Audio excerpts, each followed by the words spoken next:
Punya beberapa pertanyaan untuk Anda jawab. Saya dan beberapa teman India tidak selalu menghubungkan kejadian 11 September dengan terorisme. Karena begitu banyak kejadian yang terjadi di India. Lebih dari 20.000 orang terbunuh di Kashmir, 200 orang Muslim terbunuh di Gujarat. Jadi banyak peristiwa yang mengkaitkan terorisme dengan India itu sendiri. Karena banyak sekali peristiwa-peristiwa yang bisa kita kaitkan dengan terorisme. Seperti ketika orang yang memasuki kuil waktu itu dengan tindakan terorisme. Saya berterima kasih pada Dr. Zakir Naik karena telah menjernihkan pengertian yang salah terhadap terorisme dan jihad. Pertanyaan saya adalah, tadi Anda bilang hanya karena satu orang kita tidak boleh menyerang sebuah negara. Saya ingin tanyakan begini. Seandainya saya pergi ke suatu tempat di A dan saya menyebabkan kehancuran di sana. Anggaplah saya membunuh ribuan orang di sana. Lalu setelah itu saya kembali ke negeri saya, India. Kemudian negara A itu lalu membawakan bukti pada pemerintah India dan menyatakan bahwa orang ini telah mengakibatkan kehancuran. Tapi India terus-terusan berkata bahwa bukti-bukti yang diberikan itu adalah tidak sah. Dan bukti-bukti itu pun dipaparkan kepada negara-negara lain. Mereka menyetujuinya. Seandainya negara ini tetap saja tidak menyerahkan saya, lalu apa aksi yang negara lain itu harus ambil? Dan juga tindakan apa yang harus dilakukannya? Sebentar, saya belum selesai. Ada satu hal lagi, yaitu kalau bukti bahwa negara ini membiarkan orang ini membajak pesawat, negara ini mengizinkan teroris itu untuk memasuki pesawat dan pergi dari negara itu untuk kembali ke negaranya. Dan yang jadi pertanyaan saya adalah, kalau memang begitu kejadiannya, apa yang harus dilakukan negara itu? Jadi seandainya saya kembali ke India setelah mengakibatkan kehancuran dan pemerintah India belum mau menyerahkan saya dan bukti-bukti sudah diberikan, tapi semua itu dianggap tidak sah oleh pemerintah India, apa aksi yang harus diambil oleh negara itu? Jadi apa yang harus dilakukannya? Ini merupakan pertanyaan yang bagus. Bukan hanya pertanyaannya bagus, tapi juga analogi yang baik mengenai apa yang terjadi 11 September. Jadi kita kembali ke 11 September. Ditanyakan apa yang terjadi jika dia sendiri pergi ke negara lain, menyebabkan ribuan orang menderita, lalu kembali, dan negara lain itu memberikan bukti-bukti pada pemerintah India, tapi tidak diterima. Omar Ragi bukan teman saya. Dia memberitahu Amerika. Dia bilang berikan saya bukti. Namun pemerintah Amerika tidak bisa memberikan bukti. Mereka hanya memberikannya pada Tony Blair. Mereka memberikan pada Musharraf, dan Musharraf bilang ya buktinya cukup.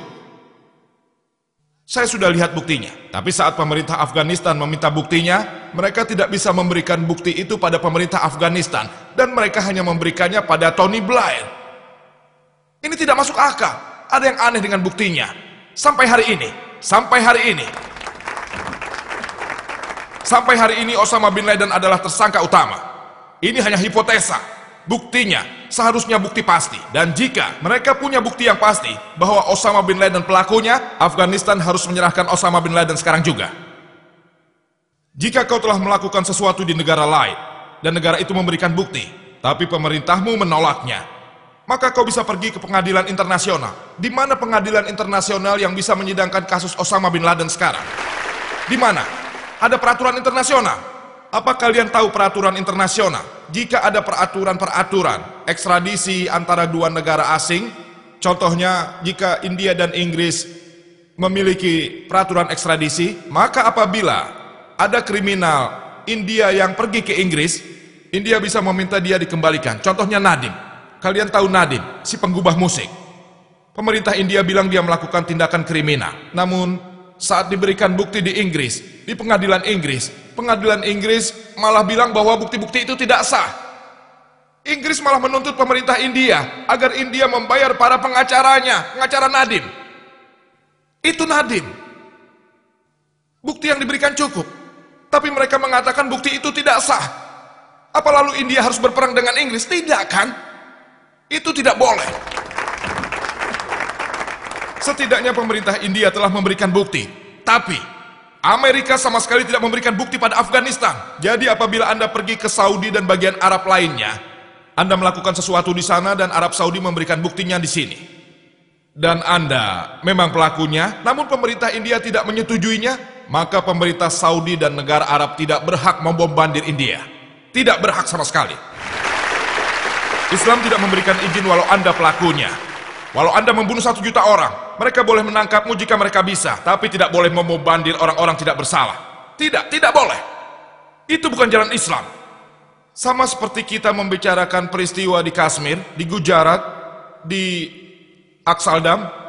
Menurut saya, apapun alasannya, mengapa 2 teroris itu datang ke situ, dalam Islam kita tidak boleh menghancurkan biara. Kita dilarang membunuh orang-orang beriman. Siapapun yang pergi ke biara, tempat ibadah, kuil, dan membunuh orang tidak berdosa sudah melanggar Al-Quran. Kita harus mengutuk perbuatannya. Hanya karena 2 orang itu, yang entah apa alasannya, dan mereka menyimpan surat, bahwa mereka percaya, datang dari Ta'iri de Kisak. Kisak adalah kata Arab, yang berarti kita boleh balas dendam. Di situ alasannya ditulis karena keluarga mereka telah dibunuh. Seandainya keluarga mereka memang dibunuh, mereka tidak berhak untuk membunuh 44 orang lain.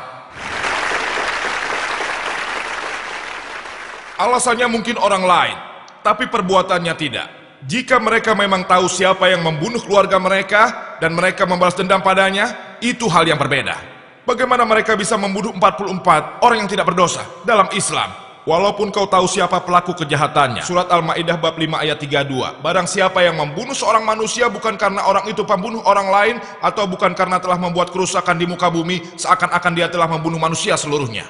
Hanya apabila orang itu sudah pasti melakukan kejahatan atau membunuh orang lain, itu satu-satunya alasan kau boleh membunuhnya. Selain itu tidak boleh sama sekali. Islam sangat mengutuk perbuatan semacam itu. Terima kasih. Salam semuanya. Sebagai Muslim, saya secara pribadi ingin bertanya. Dalam situasi sosial dan politik saat ini yang sangat suram, dan apa yang terjadi di dunia saat ini, saya merasa sangat sulit untuk bergabung dalam organisasi, bahkan untuk memutuskan yang mana yang benar. Pada masa ini, orang berprasangka dan menganggap bahwa pengikut suatu kepercayaan mencerminkan kepercayaan itu sendiri. Dengan argumen seperti itu, bagaimana saya bisa berdiri teguh? Bagaimana caranya untuk menjaga arti sebenarnya dari kepercayaan saya? Ada konflik pendapat antara saya dan teman-teman Islam saya. Menurut Anda secara pribadi, apa Anda menyetujui tindakan Saddam Hussein, semangat dari seorang pejuang, dan kematian orang Palestina dengan bom bunuh diri?